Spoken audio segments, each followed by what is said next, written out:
Under the Scope. Hey, Scope fans, Shane and Jared here for another edition of our Under the Scope movie review. I'm going with that, Jared. I'm locking it in. That's good. I like it. We're going handheld because it's too cold for the dash mount. The suction cup won't work. We are in unprecedented cold weather. We're almost out of it, but unfortunately today it means that Jared is going for action shots only.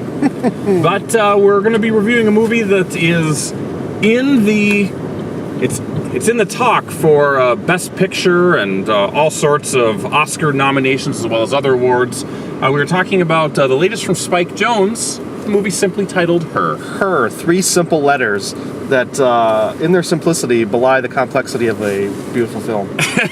Wow, you're very deep. You're like a Scarlett Johansson of the Scope world. Yeah, the movie stars a oddly mustachioed Joaquin Phoenix. He wasn't the only one oddly mustachioed. Yeah. That was sort of there were some interesting costuming and production choices in the film. I need to go. This is heavy.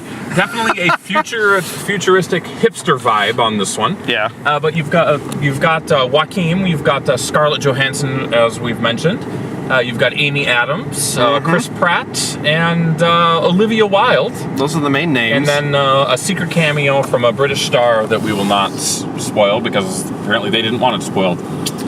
Jared, tell the world what this movie is about. So, chop, chop. Theodore, is that his name, right? Yes, Theo or Theodore. He is sort of down in the dumps. He works for a company called Handwritten Letters, where basically he is essentially the mouthpiece of people who are communicating. He writes letters, dictates them to his fancy future computer, and then they get printed out and sent off to the addressee. Yeah. And so he's sort of...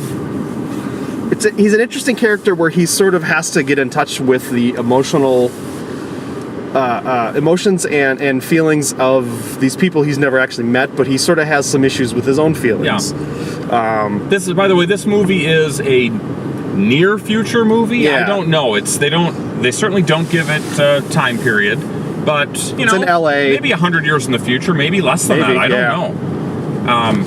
But anyway, so he's recently out of a relationship and is sort of trying to deal with all of that. And out and in, he's out and in. He's separated. They're separated. Divorce is pending. But he doesn't want to sign the papers. He's been sort of dragging his feet on that because he obviously doesn't want to lose this thing that probably isn't going to last anyway. But hey, so along comes the shiny new. They just call it an OS. Yeah.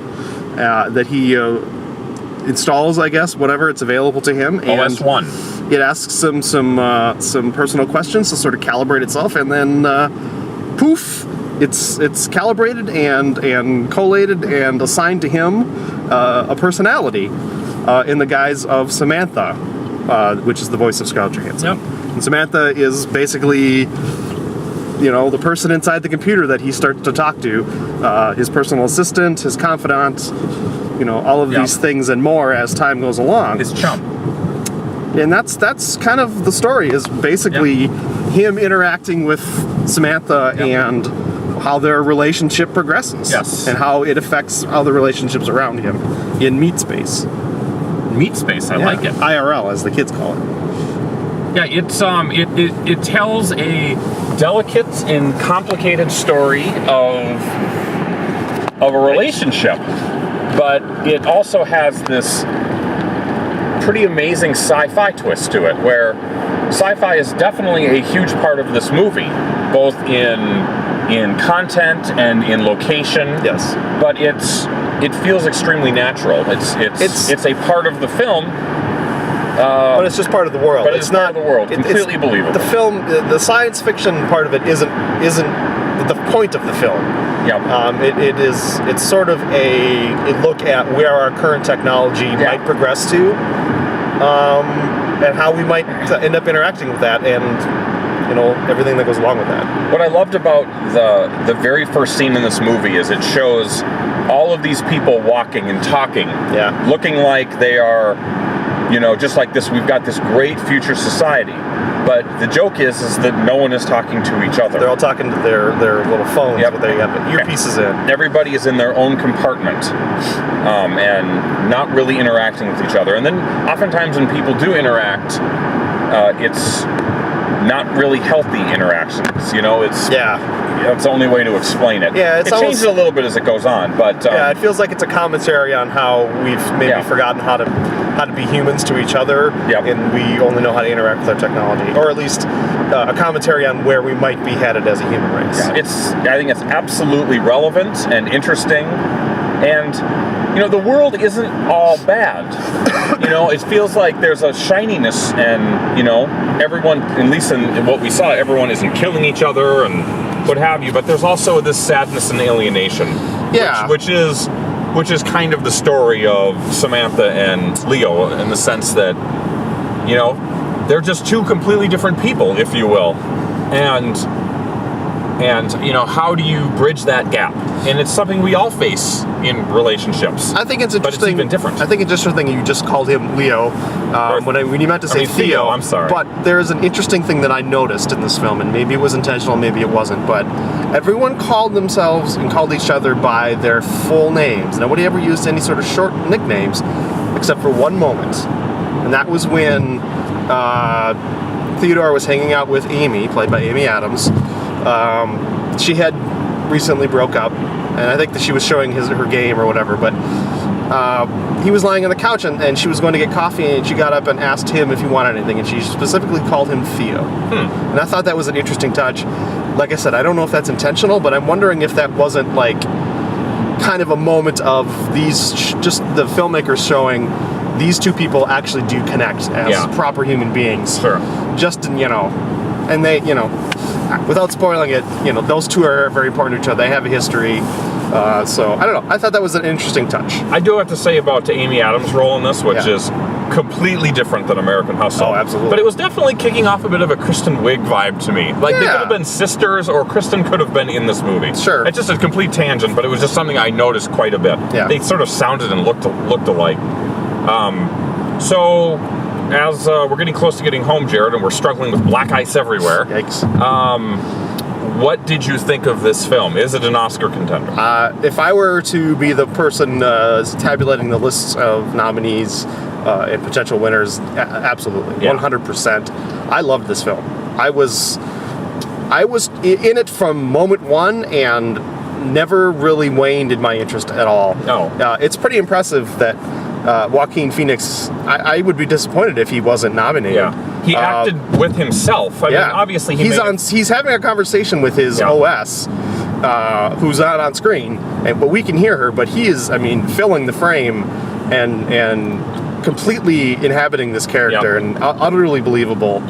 And Scarlett Johansson, the same thing. Yeah. Like, you believe that this could be something that is real. She's fantastic. I mean, it's almost criminal that she's not eligible to be nominated for this performance. Yeah, it's exceptional acting. Everyone is very good. I mean, really, it's only two people. Right. There's a lot of supporting roles that are fun and interesting. But it's Joaquin Phoenix and Scarlett Johansson essentially carrying the entire thing. So yeah, I do not agree with the chumbalones that said I was out when I fell asleep, or I fell asleep when they first showed Black or whatever.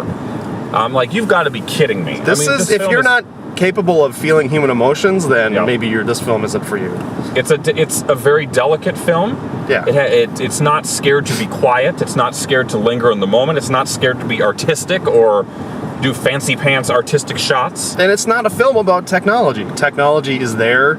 It facilitates the story, but it's not about the technology. So if you're going there to see a treatise on future tech, this is not the film for you. This is a film about relationships. Yes, but there's nothing about the technology or the world that they create that feels false or half-assed. No, I mean, I was intrigued to no ends by the world that Spike Jonze put out there, and the cohesiveness of it.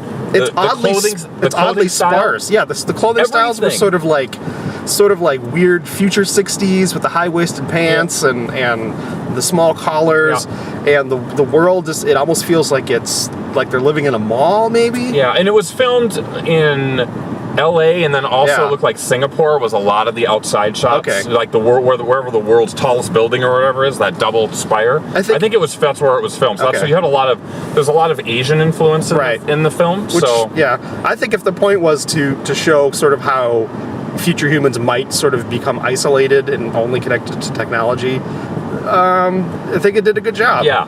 Not that they're, you know, completely on their own, but just the sparseness of it. Yeah. And the fact that, you know, you have these big apartments with a lot of space, and there's not a lot of, other than the beach scene, which was weird, because there are a lot of people at the beach, so I'm not sure if there's something to be gleaned from that. Yeah. And there was some interaction with nature as well that I guess I'd have to think about what it actually meant. But that's good. You're coming away with things you might want to think about. Yeah. So I appreciate that.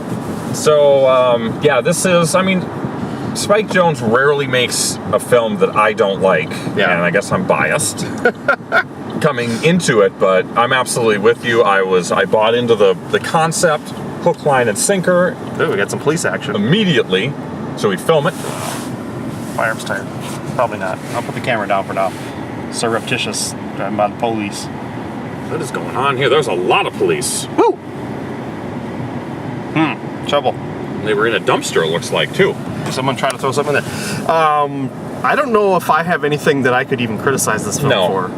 It deserves to be on the lists of best of the year.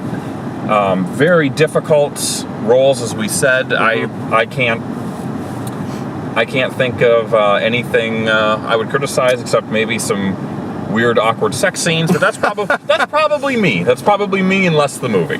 Well, I mean, those situations would be awkward, I think. So, since we're pulling practically into the driveway, Jared, let's give this a scope score. Right on. The scope score is 4 stars.